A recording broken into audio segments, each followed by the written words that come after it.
আস্থা রাখেন, ত্রিপুরাতেও সে আস্থা রেখেছেন। গতকালও আপনারা দেখেছেন শপথ গ্রহণ অনুষ্ঠানে কিভাবে বিপুল পরিমাণে লোক সমাগম হয়েছে বিবেকানন্দ ময়দানে, এবং সেখানে আপনারা দেখেছেন মানুষ এত সুশৃঙ্খলতার সাথে সেখানে বসেছিল, কোনো ভাষণবাজি হয়নি, শুধুমাত্র আমাদের ওথ টেকিং সেরেমনি ছিল, সেটা দেখার জন্য। তো আমি কালকেও যারা এসছেন তাদেরকে আমি ধন্যবাদ দেব, এবং এত সুশৃঙ্খলভাবে ওনারা ওখানে উপস্থিত থেকে এত সুন্দরভাবে আমাদের এই শপথ গ্রহণ অনুষ্ঠানকে সম্পন্ন করার জন্য আমি ধন্যবাদ দিতে চাই। আমাদের যে 16ই আমাদের ফেব্রুয়ারিতে আমাদের যে ইলেকশন সম্পন্ন হলো এবং যাদের মাধ্যমে ইলেকশনটা সম্পন্ন হয়েছে, ইলেকশন কমিশন, আমাদের ত্রিপুরা সরকারের আধিকারিক এবং আরক্ষা দপ্তরের যারা যুক্ত ছিল সবাইকে, এবং আপনারাও কিন্তু এর মধ্যে ব্যতিক্রম নয়, আপনারাও আমাদের সাহায্য করেছেন, সবাইকে আমি ধন্যবাদ দিতে চাই। এত সুন্দরভাবে ত্রিপুরাতে একটা ইতিহাস রচনা হয়েছে যে কোনো জায়গায় কোনো রকম উচ্ছৃঙ্খলতার কোনো খবর ছিল না 16 তারিখ। এবং এতদিন ধরে আমরা দেখেছি যে নানা রকম সাইন্টিফিক রেগিং এর কথা হতো, ছাপ্পা ভোটের কথা বলা হতো, সেইগুলো কোথাও ছিল না। এবং 2 মার্চ যে রেজাল্টটা বেরোলো, সমস্ত জায়গার মধ্যে কোনো রকম কোনো সমস্যা ছিল না, সেটাও আপনারা প্রত্যক্ষ করেছেন, মানুষও কিন্তু দেখেছে, এবং এর জন্য আমি সবাইকে ধন্যবাদ দিতে চাই আবার। কিন্তু ইদানিং আমি দেখতে পাচ্ছি বিভিন্ন জায়গার মধ্যে এটা একটা স্বার্থান্বেষী মহল থেকে সেটা করানো হচ্ছে বা করছে, যে কিছু কিছু খবর আমার কাছে আসছে। আমি আরক্ষা দপ্তরকে বলেছি কঠোরভাবে যেন ওটা মোকাবেলা করেন এবং আইনের পথে চলবে। আমাদের ভারতীয় জনতা পার্টির যে আগামী দিন আমরা যে ভিজন ডকুমেন্টস, যেটা আমরা নির্বাচনী ইস্তাহার আপনাদের সামনে আমাদের সর্বভারতীয় সভাপতি সেদিন প্রকাশ করেছেন, সেইগুলোকে আমরা সামনে রেখে তার যেন বাস্তবায়ন হয় সেই দিশায় আমরা কাজ করব আমাদের সরকার, এবং ত্রিপুরাতে আইনের শাসন যেন বজায় থাকে সেটা আমাদের প্রায়োরিটি থাকবে। স্বাস্থ্য বিভাগ, সেটার দিকে আমরা প্রায়োরিটি হিসাবে সেটাকে আমরা অ্যাড্রেস করব। এগ্রিকালচার, এডুকেশন, স্পোর্টস, আরও যেসব বিষয়গুলো আছে সব বিষয়ে আমরা অ্যাড্রেস করব, এবং সাধারণ মানুষের এবং প্রান্তিক মানুষের যেসব মৌলিক সমস্যা আছে সেগুলোকে আমরা অ্যাড্রেস করব। সবাই শান্তিতে আমরা থাকতে চাই। আরেকটা বিষয় যেটা খুব ইম্পর্টেন্ট, সেটা হচ্ছে আমাদের জনজাতির যে ক্ষেত্র আছে সেখানে অনেক সমস্যা অনেকদিন ধরেই ছিল, আমরা চেষ্টা করেছি সেই সমস্যাগুলো নিরসনে। আগামী দিন আমরা সেইগুলোর দিকে আরো বেশি করে যাতে জনজাতি এলাকা এবং জনজাতি ভাই বোনদের যাতে ওনাদের উন্নতি হয় সব দিক দিয়ে, সেই চেষ্টা আমরা করব। আর্থসামাজিক এবং সামাজিক উন্নয়ন হয় সেই দিশায় আমরা কাজ করব। এবং আমাদের এই সরকার একটা দৃষ্টান্ত আগেও আমরা স্থাপন করেছি, আবার স্থাপন করতে চাই, যে আমাদের মাননীয় প্রধানমন্ত্রীর যে সরকার, সেন্ট্রাল গভর্নমেন্ট যেভাবে আমাদের সরকার চলছে, যে স্বচ্ছতার যে সরকার, সেটা আমরা ত্রিপুরাতেও সেই স্বচ্ছতার নিদর্শন আমি রাখতে চাই। ধন্যবাদ। সদস্যদের বৈঠক হয়েছে, কি বিষয় নিয়ে আলোচনা হয়েছে? আমাদের মেইন 2-3টি বিষয়ে কথা হয়েছে, যে সেটা হচ্ছে প্রোটেন্স যে স্পিকার, সেটার বিষয়ে আজকে ডিসিশন হয়েছে। মাননীয় বিনয় ভূষণ দাস যে আমাদের এমএলএ আছেন পানিসাগরে, ওনাকে প্রোটেন্স স্পিকার করা হয়েছে। তো বাকি আমাদের মেইন এই বিষয়টার জন্য আমাদের আজকের আলোচনা, এবং আগামী দিনে আমাদের ভোটন অ্যাকাউন্ট যেটা হবে ফিনান্সের উপরে, সেই বিষয়ে আজকে কথা হয়েছে। দপ্তর বন্টন কি হয়েছে? দপ্তরের মধ্যেই আমরা ঘোষণা করবো, 1-2 দিনের মধ্যেই হয়ে যাবে। আপনার এবারের মন্ত্রিসভায় বেশ কয়েকজন যুব চেহারা দেখা গেছে, আবার বেশ কয়েকজন বাদও পড়েছেন, মানে এটার পেছনে কি কোনো অন্য কারণ রয়েছে? না, এরকম না। আমাদের এখানে সেন্ট্রাল গভর্নমেন্টও আমাদের মাননীয় প্রধানমন্ত্রী যখন লাস্ট যে রিসাফলিং করে, সেখানেও আপনি দেখেছেন বহু লোককে, আমাদের এটা রীতিনীতি যে কিছু লোক চলে যাবে আবার নতুন করে নতুন আসবে, এবং সেইভাবেই কিন্তু কাজ চলে। এরকম না কাউকে বাদ দেওয়া হয়েছে, আবার কেউ চলে যাবে আবার আসবে, তো সেটা আমাদের নর্মাল রুটিন ওয়ার্কের মধ্যেই পড়ে। বাকি কোনো 3টি খালি রয়েছে, সেগুলো কবে পূরণ? সেটাও ফুলফিল হবে। এর আগের আমাদের যখন 2018-তে হয়েছে, সেখানেও কিন্তু সেভাবেই খালি ছিল, এবং সেটা ফিল আপ হয়েছে, সেটাও অচিরেই হবে। গতকাল তিপ্রা মাথার সাথে বৈঠক ছিল এবং বৈঠক শেষে বলা হয়েছিল যে পরবর্তী সময় মুখ্যমন্ত্রীর নেতৃত্বে আলোচনা হবে জনজাতির কল্যাণে। মূলত কি ইস্যু উঠে এসেছে? সমস্যার কথা বারংবার বলা হচ্ছে, কি সমস্যা উঠে এসেছে? না, নিশ্চয়ই আমরা তো বারবার বলছি যে জনজাতিদের জন্য, জনজাতিদের উন্নয়নের জন্য যে কেউ আমাদের কাছে আসতে পারে, সে বিরোধী দলেরই হোক, যে দলেরই হোক, তাদের উন্নতি হচ্ছে আমাদের মেইন প্রায়োরিটি, এবং আমরা সেই জায়গাটাকে প্রায়োরিটি এরিয়া বলে আমরা মনে করি। তবে গ্রেটার ত্রিপুরা ল্যান্ড কি প্রায়োরিটি পাচ্ছে? না, গ্রেটার ত্রিপুরা ল্যান্ড আমরা কোনো অবস্থায় সমর্থন করি।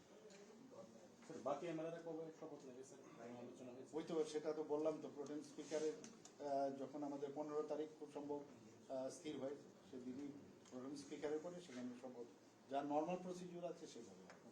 স্যার আপনি সবাইকে ধন্যবাদ। স্যার আপনি প্রথম যে লেট মি গো। আপনি যখন মুখ্যমন্ত্রীর দায়িত্ব নিয়েছিলেন, যখন আপনার হাতে সময়টা একটু কম ছিল, সরকারের খুশি, এখন আপনি আরো 5টা বছর সময় পেয়েছেন, কিভাবে রাজ্যে এগিয়ে নেবেন? নিশ্চয়ই এখন তো সময়টা যেহেতু বেশি পেয়েছি, তো কিন্তু সময় বেশি না, কিন্তু আমি তো ভাবছি যে আমাদের ক্যালেন্ডারটাকে, আমাদের বছরটা উল্টিয়ে দেবে।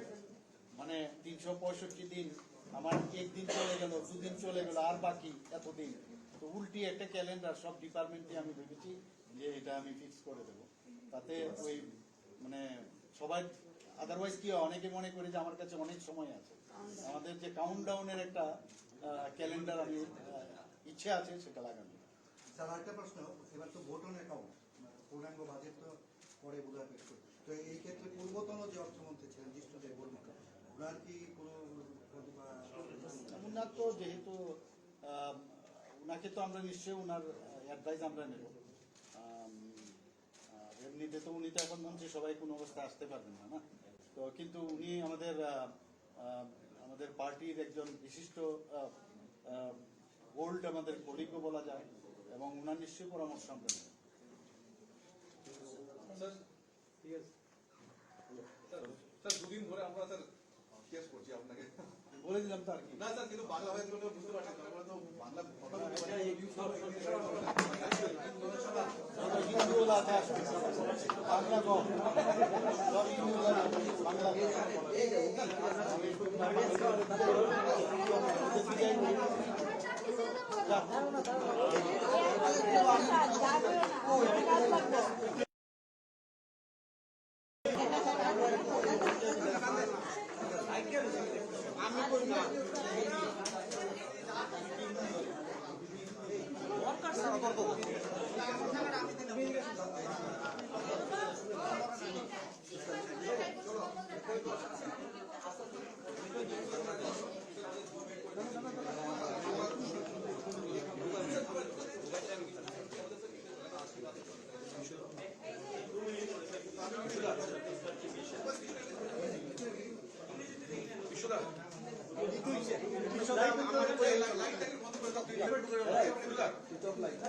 আমি নিজে ওই রেডি করতে পারি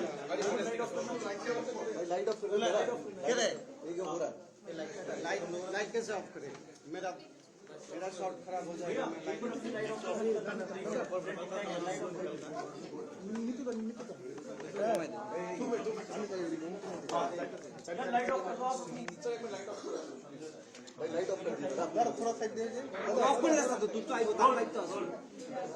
इस वक्त मैं मौजूद हूँ त्रिपुरा के मुख्यमंत्री मानिक साह जी के साथ। और आपको बता दें कि एक ऐतिहासिक जीत हासिल की है, लगातार दूसरी बार सरकार यहाँ पर बीजेपी ने बनाया है।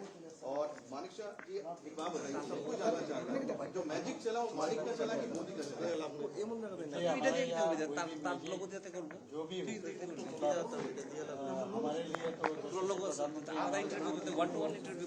सामने रख के हम लोग आते हैं, उन्हीं का मार्गदर्शन से हम लोग करते हैं, जनता भी उनको मानते हैं, और हम सभी कार्यकर्ता है भारतीय जनता पार्टी, तो उनका जो मार्गदर्शन और उन्होंने जिस तरह जनता के लिए सोचते हैं, उनका जो बेनिफिशियरी स्कीम हो या इंफ्रास्ट्रक्चर डेवलपमेंट हो, सभी जो चीज़ है वो लेके हम लोग सबके पास में, तभी हम लोग जीत आते हैं। ऐसा एक बात बताइए, क्योंकि आपको बहुत टफ था यहाँ पर, क्योंकि जिस तरह से हमें देखा कि जो सीट्स आए, सीट्स कम हो गए, लेकिन बहुत टफ फाइट चली। मुझे याद है कि मैं जब न्यूज पढ़ रहा था तो मैं आपका टैली देख रहा था, कभी 300 ऊपर जब नीचे आ रहा, मतलब कितना टेंस था। किस तरह से आप लोगों ने पूरा मैनेज किया, किस तरह से आपने मतलब ये चीज को आखिर मतलब बोलते हैं ना कि जीत बड़ी जीत में बदल दिया? देखिए आज भी हमारा कैबिनेट में डिस्कशन हो रहा था, बहुत सारे सीनियर हमारा कोलीग जो अभी इस मंत्रिसभा में आए, ये लोग कह रहे थे कि मैं हमेशा इस तरह कहते थे अभी डिसीजन नहीं है, जब मार्च में हम लोग ये डिसीजन तो तारीफ कर रहे थे कि कितना कॉन्फिडेंट हम लोग बीच में था कि हम लोग आएंगे। तो ये कॉन्फिडेंस तभी आया क्योंकि हमारा पास हमारा जो गार्जियन इतना स्ट्रॉन्ग है। तो हमारा आदरणीय प्रधानमंत्री जी है हमारे साथ आदरणीय अमित शाह जी है, हमारा सर्वभारतीय सभापति जेपी नड्डा जी है। इसलिए हमेशा हम लोगों के पास कॉन्फिडेंस था क्योंकि इतना डिसिप्लिन पार्टी है और इतना काम हमारा सरकार ने किया, सेंट्रल गवर्नमेंट और स्टेट गवर्नमेंट ने, इसलिए कॉन्फिडेंस था।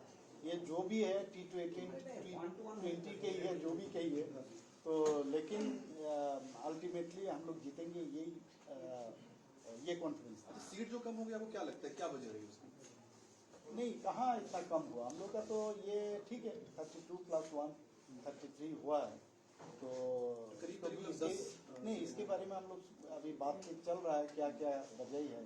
और बहुत सारे जगह आप देखिए इस बार कम्युनिस्ट ये पूरा ये जहाँ जहाँ कांग्रेस का वो उनका कैंडिडेट खड़ा हुआ तो डायरेक्टली वहाँ ट्रांसफर किया।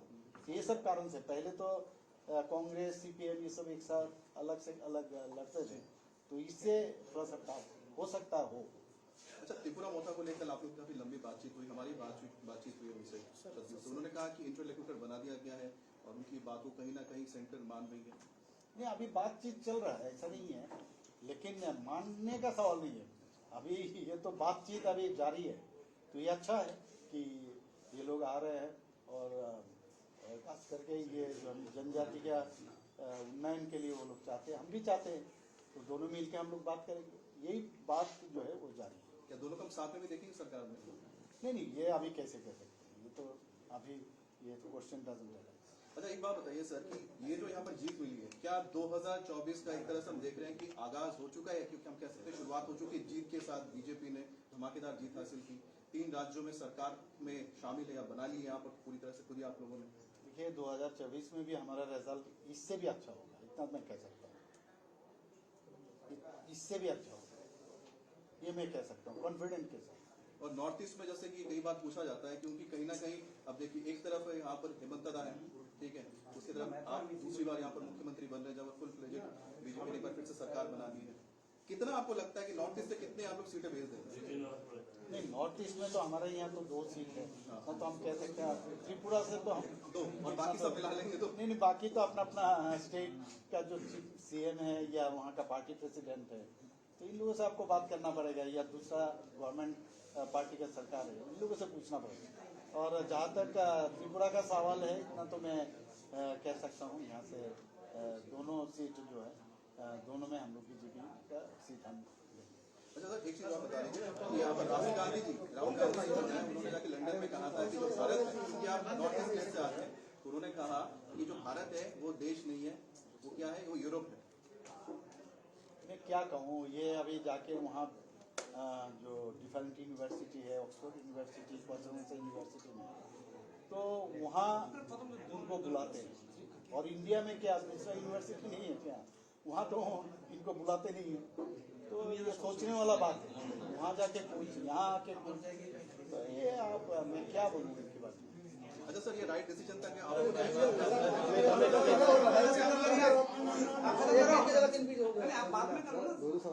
देखिए ऐसा क्वेश्चन नहीं आना चाहिए, हम लोग के यहाँ जो पद्धति है उस हिसाब से ही बना। सर बहुत बहुत आपको मुबारकबाद है। तो हमारे साथ में और ये बात कही है कि जो आगाज यहाँ पर टीम के साथ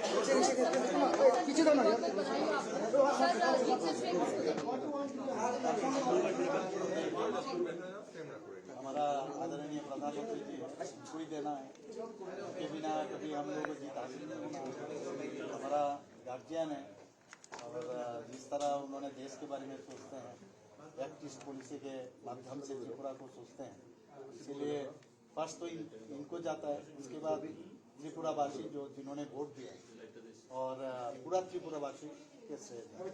सर, टिपरा मोथा की जो मांग रही है ग्रेटर टिपरा लैंड को लेकर के, क्या समर्थन करते हैं आप? नहीं, देखिए ये हम लोग तो पहले भी कह चुके हैं, लाइट बंद कर लो यार, समर्थन नहीं करते। तिपरालैंड या ग्रेटर तिपरालैंड हम समर्थन नहीं करते। प्रद्युत बर्मन ने कहा कि रिटर्न में दिया गया है, तो सच है? नहीं, ऐसा नहीं, रिटर्न में नहीं है। नहीं हमारा पास तो नहीं। और 2024 के लिए क्या तैयारी है सर? 2024 के लिए जिस तरह हम लोग पहले भी तैयारी रहते थे ऐसे ही तैयारी है। हमारा संगठन बहुत अच्छी तरह से काम कर रहा है, अभी से स्टार्ट होगा। बहुत शुक्रिया सर। मनिक शाह को सुना आपने। और Dr. Manik Shah, Tripura Chief Minister, is the man of the moment. He, of course, has led his party to victory. He was sworn in the presence of Union Home Minister Amit Shah and Prime Minister Narendra Modi. Sir, your swearing in yesterday was a message from the BJP to the entire country. So the BJP's presence here is now solid and showcasing that presence, your victory. You were sworn in the second time, but sir, there are some questions about the cabinet also. Some seniors left out, some young faces. What about that, sir? What is this how is this a part of the process or is there something other considered? ये this is part of process और ये होता है हर जगह, सिर्फ त्रिपुरा में नहीं है। कुछ पुराना जो है वो रह जाते हैं, कुछ नया आ जाते हैं, कुछ पुराना जो है चले जाते हैं। तो ये तो नॉर्मल प्रोसेस है, तो इसको लेके कभी भी कुछ क्वेश्चन नहीं आना। सर, दूसरा टिपरा मोथा के साथ एक बातचीत हुई, आप शामिल थे, यूनियन होम मिनिस्टर शामिल थे, जेपी नड्डा जी शामिल थे। टिपरा मोथा के बारे में उनका कहना है कि इंटरलॉक्यूटर का एक आश्वासन दिया गया है। क्या इससे बात आगे बढ़ सकती है, वो सरकार में शामिल हो सकती है? नहीं, ये तो बात की बात है, ये इस तरह कोई डिसीजन तो हुआ नहीं है अभी, तो इसको लेके कोई चर्चा भी नहीं हुई। बाकी हम लोग चाहते हैं कि जनजाति का उन्नयन हो, उस दिशा पर हम लोग बातचीत चल रहा है। सर, नॉर्थ ईस्ट के बारे में देखा जाए तो 2024 बड़ी चुनाव है और आप कह रहे थे दोनों की दोनों सीट यहाँ से जाएंगे। नॉर्थ ईस्ट से आपका क्या अनुमान है बीजेपी के लिए, कितना सीटें यहाँ से बीजेपी ले पाएंगे? देखिए, लास्ट टाइम हम लोग को जितना मिला था इससे ज़्यादा मिलेगा। और त्रिपुरा के बारे में तो मैं कह सकता हूँ ये दोनों सीट जो है हम लोग दोनों सीट जीतेंगे। सर, आखिरी सवाल, 3 बर्थ कैबिनेट में खाली रखा गया है, वो किसके लिए? देखिए, हमेशा होता रहता है, पहले भी ऐसा हुआ है, तो अभी हम लोग इस विषय में अभी फाइनल तो नहीं हुआ, तो देखेंगे उस हिसाब से हम लोग उसको फिलअप करेंगे, लास्ट टाइम जैसे किया ऐसा। और सर, एक और सवाल, कल अमित शाह जी के कॉन्वॉय में एक गाड़ी घुसने की एक वीडियो वायरल हो गया है। क्या यहाँ पे पुलिस की तरफ से आपको कुछ ब्रीफिंग दिया गया है कि कौन था, किसका गाड़ी था? सिक्योरिटी ब्रीच जैसा माहौल हुआ है, कहीं वो वीडियो देखकर लगता है। नहीं, मैं भी देखा न्यूज़पेपर में शायद किसी जगह, तो हम उसमें पूछेंगे डीजी साहब को। तो मेरे पास तो अभी जानकारी नहीं है, खाली न्यूज़ में देखा। अब न्यूज़ का कितना ये वेदर इट इज ट्रू और not I don't know, so I have to ask. Thank you so much sir for your time. Dr. Manik Shah, busy man. हम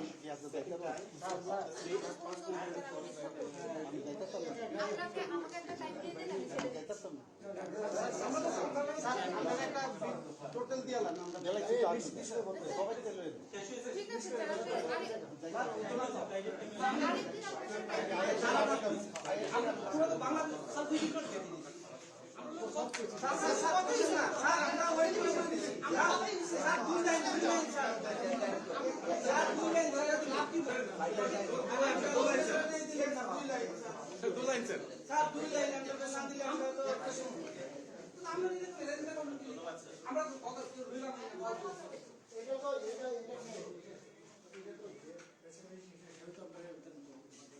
মানে আছে নাকি বাইরে থেকে